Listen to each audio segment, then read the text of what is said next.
Esse é Trey Sessler. As pessoas próximas desse garoto foram unânimes em descrever ele como um garoto calmo, educado, mas um pouco esquisito. O barbeiro dele inclusive comentou que sentiu que tinha algo de estranho com o Trey quando ele pediu pra que cortasse seu cabelo de forma que parecesse que doeu. Pois é, quem disse que ele era esquisito, tava certo. Com 13 anos, Trey criou um plano pra conseguir uma arma. Ele ligaria pra emergência afirmando ter visto uma sombra estranha no quintal e assim que os policiais chegassem, ele os derrubaria usando um taco de beisebol. Em seguida, pegaria as armas e dirigiria até a casa de um amigo onde atiraria contra ele. Sim, um garoto de 13 anos não só criou esse plano, mas também o executou, mas obviamente ele falhou e rendeu a Trey um tempo com acompanhamento psicológico. Trey Sessler nasceu no dia 3 de agosto de 1989 na cidade de Waller, no Texas, lugar no qual ele viveu com seus pais Rhonda e Lawton Sessler e seu irmão Mark, que era 4 anos mais velho que ele. Esse foi só um dos planos que esse garoto criou em toda a sua vida problemática. No vídeo de hoje, nós vamos falar sobre o caso do youtuber Mr. Anime.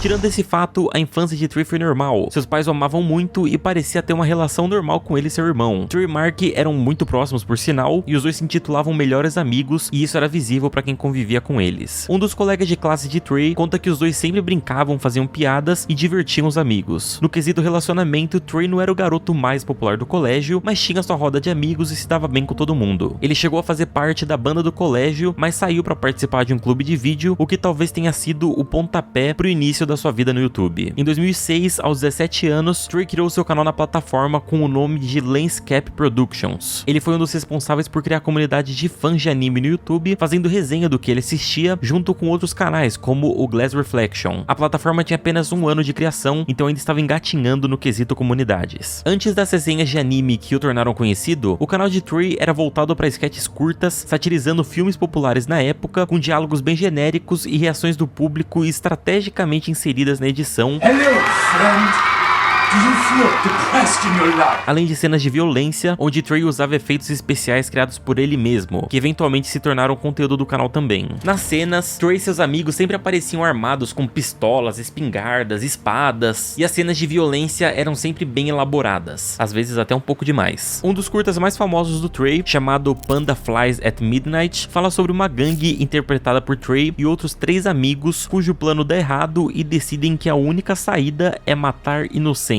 O personagem de Trey acaba sendo o vilão, e o que mais chama a atenção é que em vários momentos a raiva dele parece legítima demais. No ano seguinte, o primeiro vídeo de resenhas é publicado no canal, mais especificamente no dia 20 de setembro de 2007, ou seja, foi lá no início mesmo. Foi a partir desse momento que Trey adotou o nome de Mr. Anime, mas ele não abandonou os curtas macabros. Ele não tinha um número tão expressivo de inscritos como os outros canais, mas ele acabou se tornando um nome conhecido nesse nicho. No final de 2008, o lado obscuro de Trey começou a se expandir dos curtas e passou a aparecer durante as resenhas de anime também, com armas posicionadas no fundo dos vídeos e comportamentos bem estranhos vindo do Trey, mas isso não abalou o crescimento do canal, que muito pelo contrário continuava subindo. Em 2009, Trey criou novos quadros para o seu canal, como o SNES Classics, onde ele avaliava jogos de SNES e passou a incorporar vídeos de vlog, onde ele mostrava um pouco mais sobre quem era o Trey fora do Mr. Anime, trazendo curiosidades sobre ele que seus inscritos ainda não sabiam. Em um desses vlogs, Trey fala sobre tiroteios e assassinatos em massa que haviam ocorrido na época, como o de Pittsburgh e da Califórnia. No vídeo ele comenta como isso estava ficando frequente e que era assustador, e pede para quem estivesse assistindo fique atento e se cuide. It is a little bit disturbing to know that you could be a victim in something like this at these times. You think it won't happen to me, but sometimes it does. But seriously, every day I open Yahoo, I'm like, well, time to see what today's shooting is, and hey, there's another one. Acontece que Trey era obcecado por acontecimentos violentos, por armas e por tudo que envolve esse universo. O acesso à televisão praticamente 24 horas por dia e depois o acesso à internet permitiu com que ele conhecesse cada vez mais detalhadamente casos de massacres escolares ou acontecimentos similares, e inclusive em um dos seus interrogatórios o Trey começou a descrever várias coisas, vários detalhes desses acontecimentos, e o policial até ficou chocado como que um garoto sabe tudo isso. A atuação de Trey nos curtas, que já não era incrível, começou a decair rapidamente e ele começou a agir de maneira ainda mais estranha, mas apesar disso, a mudança de comportamento não diminuiu a relevância do canal, cujos números cresciam cada vez mais e mais. A comunidade de anime passou a assistir e gostar desse novo conteúdo, e isso colaborou para que o canal dele crescesse muito do final de 2008 até o início de 2010, que é quando as coisas realmente começaram a desandar. Trey estava com 21 anos nessa época, e foi quando ele se mudou para a casa da sua avó, que havia falecido alguns meses antes. Ele morava na casa dos seus pais, então quando passou a morar sozinho, ele ganhou uma liberdade que não tinha antes. E isso não significava algo bom para alguém como Trey. Algumas pessoas próximas relataram que, ao se mudar para essa casa, ele ficou muito paranoico. Ele acreditava que alguém ia invadir a casa durante a noite e por isso colocou vários sensores de movimento pela casa, além de câmeras de segurança e pequenos sinos nas portas para que ele escutasse caso alguém as abrisse. Ele chegou ao ponto de amarrar a porta da frente da casa dele com a porta dos fundos e de prender uma shotgun no ventilador da sala, de forma com que se alguém abrisse a porta, a arma ia disparar, só que aí ele foi e tirou tudo isso porque ele ficou com medo do pai dele, do irmão dele aparecer do nada. Trey afirmou depois do ocorrido que foi nesse período que ele morou sozinho que a saúde mental dele realmente se deteriorou. Ele passou a usar medicamentos em excesso, provavelmente um ou outro eram prescritos por médicos de fato, mas a grande maioria era usada por conta própria e comprada de maneira ilegal. Um dos seus melhores amigos do colégio, o Chris Miller, comentou em um vídeo do YouTube falando que de 2008 até 2011, Trey estava constantemente chapado.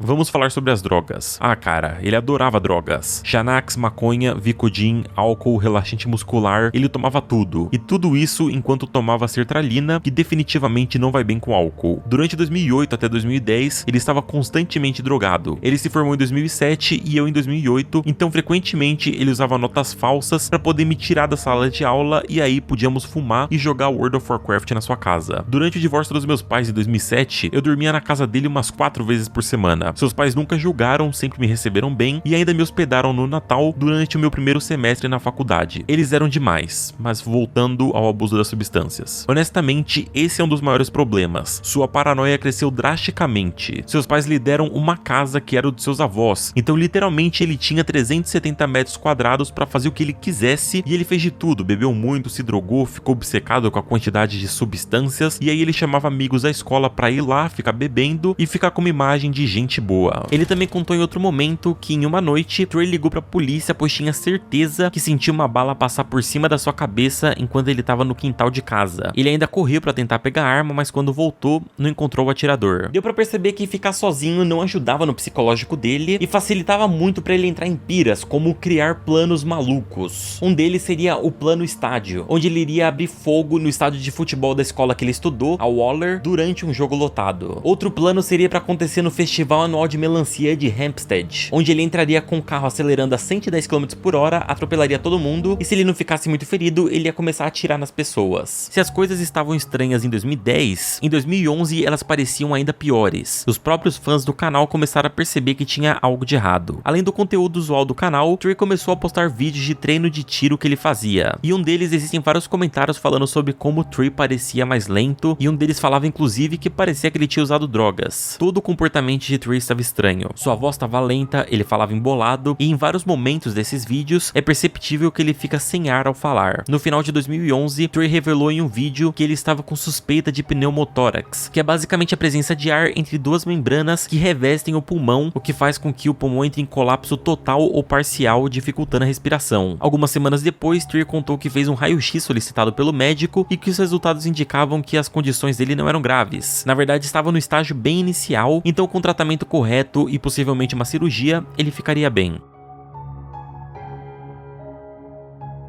Apesar do tratamento da doença, Trey ainda não parecia ter voltado a seu estado normal como era antes, e continuava agindo de maneira estranha como no ano passado. Então no final de 2011 e no início de 2012, Trey apareceu com um ferimento semelhante a um corte no rosto, e em um vídeo ele explica que se machucou em um acidente, mas que por razões legais não poderia falar o que aconteceu. Mais tarde, algumas pessoas próximas afirmaram que Trey maltratava seus animais domésticos, então possivelmente esse ferimento foi fruto da defesa de algum desses animais. Em 2012, o Mr. Anime postou os últimos 3 vídeos no seu canal. Um deles chamou muita atenção do público depois do ocorrido, que é o vídeo intitulado Mr. Anime está planejando algo. Nele, Trey comenta que vai se presentear com uma pausa de 2 ou 3 semanas e não fala mais nada do que vai fazer durante esse tempo. No dia 17 de março de 2012, Trey mandou uma mensagem para sua mãe pedindo para ela marcar uma consulta com um psiquiatra o mais rápido possível e afirmou que iria pedir uma folga no trabalho para isso. Não se sabe se ela chegou a marcar a consulta ou se ao menos respondeu essa mensagem.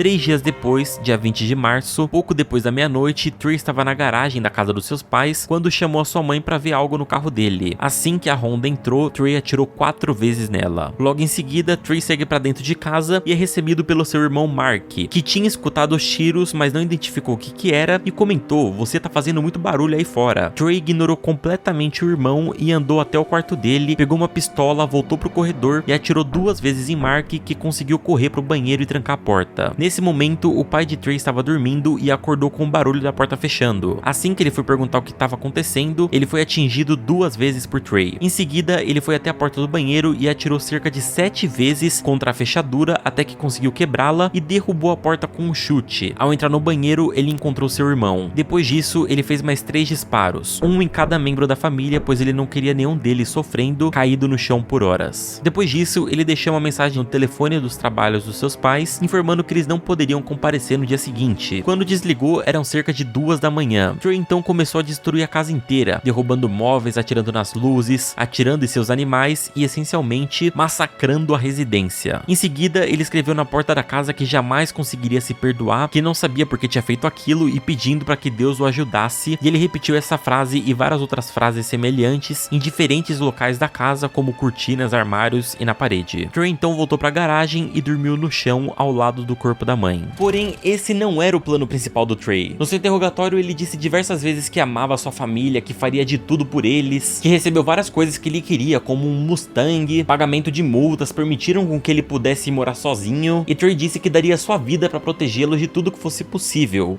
Porém, ele não poderia proteger a sua família dele mesmo. I would protect them with my life, but at the same time, if anyone was gonna hurt them, it was gonna be me. O que deu a entender é que ele não queria matar a família dele simplesmente por matar, e sim evitar com que eles vissem o seu real plano, que seria executado no dia seguinte. Trey acordou ao lado da sua mãe logo cedo, foi até o Waller Junior High, a escola onde ele estudou, armado com um rifle. O seu plano era matar mais de 70 pessoas para ele se tornar o maior assassino em massa da história. Ele estacionou na porta da escola, esperou até que os alunos saíssem e começou a se preparar. Porém, assim que as crianças começaram a sair, o Trey mudou de ideia. Ele decidiu então sair dali e ir até a casa de um amigo, onde ficou sentado na entrada até ser encontrado e preso. Trey não resistiu à prisão e confessou o crime quase que imediatamente.